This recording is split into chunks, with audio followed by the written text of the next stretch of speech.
Good morning dear students, welcome to Hindi class. बेटा आज हम रीडर का चैप्टर 7 नारद की वीणा पढ़ेंगे। नारद मुनि के बारे में तो आप लोगों ने सुना ही होगा कि नारद मुनि तीनों लोकों के तीनों कालों के ज्ञाता, नारद जी मुनियों के देवता और जो है उनकी वाणी हमेशा सत्य होती थी।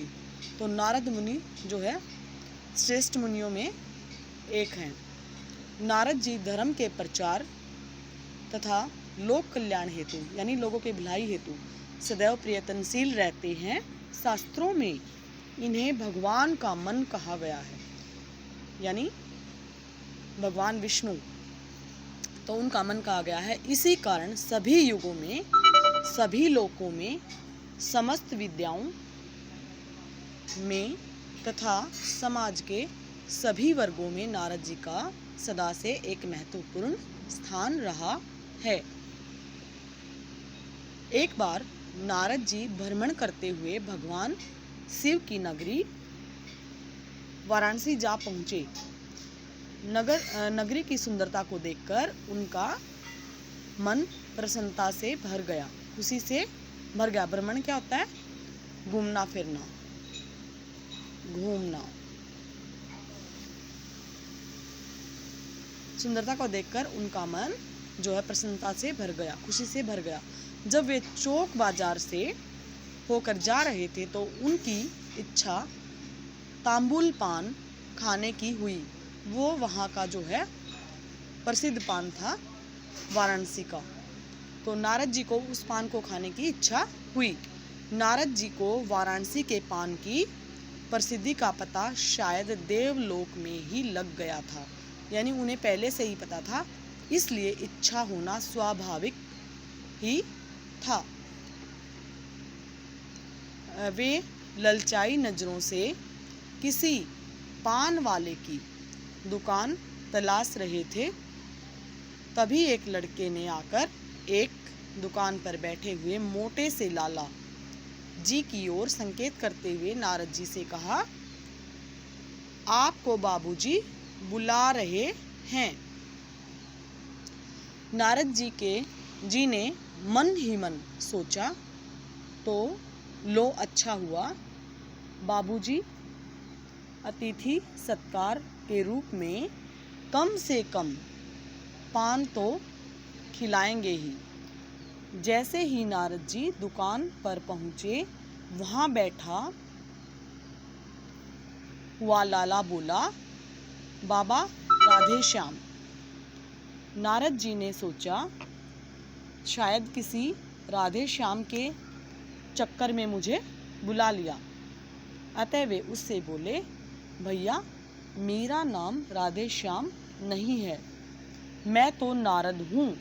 यह सुनकर लाला मुस्कुराकर बोला, आप नारद हो या कोई और, मुझे इससे कोई मतलब नहीं। हाँ, आप इस वीणा को मुझे बेच दो। मेरा लाडला सपूत, यानी मेरा प्यारा जो सपूत है, इसके लिए मचलने लगा है। वे बोले, ना भैया ना, यह वीणा बिकाऊ नहीं है, यानी इसे हम नहीं बेच सकते, यह बिकाऊ नहीं है। अपने लाडले सपूत को कोई दूसरी वीणा दिला दो। इतना कहकर नारद जी चलने लगे तो दुकानदार कड़क कर बोला, देखो बाबा, मेरे बच्चे के मन में यह वीणा बस गई है। आप चाहे जितना पैसा ले लो, लेकिन इसे दे दो।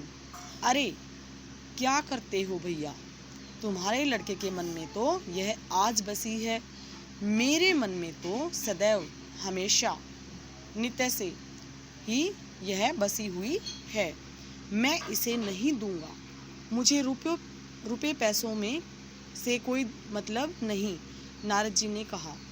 उसने नारद जी को ऊपर से नीचे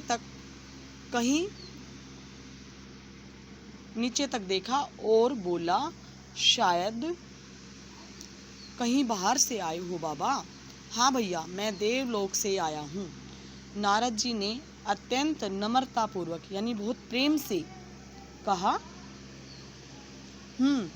तभी तो वाराणसी में कब तक रहने का विचार है? लाला ने गर्व से पूछा।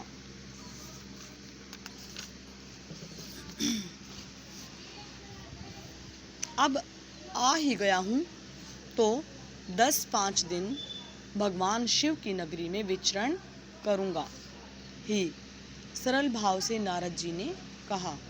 तो मेरी भी सुन लो बाबा, आप इस वीणा को लेकर वाराणसी से वापस नहीं जा सकते। मुझे सेठ पकौड़ी लाल कहते हैं। मेरी शक्ति और सामर्थ्य के बारे में जानना हो तो किसी भी बनारसी से पूछ लेना, बनारस में रहने वाले से पूछ लेना। सेठ की बातों को सुनकर नारद जी को भी मजाक सूझा। वे बोले, हाँ, तुम्हारी शक्ति का अंदाजा तो तुम्हारी मोटी तोंद से ही लग रहा है, किंतु तुम्हारी बुद्धि शायद तोंद से भी ज़्यादा मोटी है। तोंद यानी पेट से, तुम्हारे पेट से भी ज़्यादा मोटी है, जो अपना नाम पकौड़ी लाल रखवाया। अन्यथा वाराणसी के हिसाब से तुम्हारा नाम कचौड़ी लाल होना चाहिए था। साधु के मुंह से ऐसी बात सुनकर लाला क्रोधित यानी गुस्से में हो गया। वो उठा। जैसे ही वह नारद जी पर झपटा, नारद जी अंतर्ध्यान हो गए यानी अदृश्य हो गए, गायब हो गए। लाला का पैर फिसल गया। वह दुकान के नीचे धम से जा गिरा। भारी भरकम काया और प्रभु की माया, उसके प्राण भी नारद जी की तलाश में देवलोक को उड़ गए। यानी देवलोक यानी सुरलोक, देवताओं का लोक। सुर कौन होते हैं? देवता। असुर राक्षस। तो बेटा सुर होते हैं देवता, तो सुरलोक, देवलोक को सुरलोक भी कहते हैं। तो उस जो है लाला के प्राण भी जो है नारद मुनि के साथ उड़ गए, यानी वो मृत्यु को प्राप्त हो गया। तो बेटा नारद जी की वाणी हमेशा सत्य होती है, सदैव सत्य होती है। तो हमें सदा सत्य वाणी बोलनी चाहिए। दूसरा जीवन मूल्य क्या है इसमें? नारद जी मुनियों के देवता थे, यानी सबसे बड़े मुनि थे। तीसरी जो है इसकी हमारा जीवन मूल्य है, नारद जी तीनों कालों के ज्ञाता हैं, यानी तीनों कालों के ज्ञाता हैं। जो 3 काल हैं हमारे, तो उनके ज्ञाता हैं। तो बेटा ये चैप्टर आपको अच्छे से रीड करना है, और जो है 2 टाइम्स 2 बार आपको अच्छे से रीड करना है उसके, और इसके शब्दार्थ आपको लर्न करने हैं। धन्यवाद।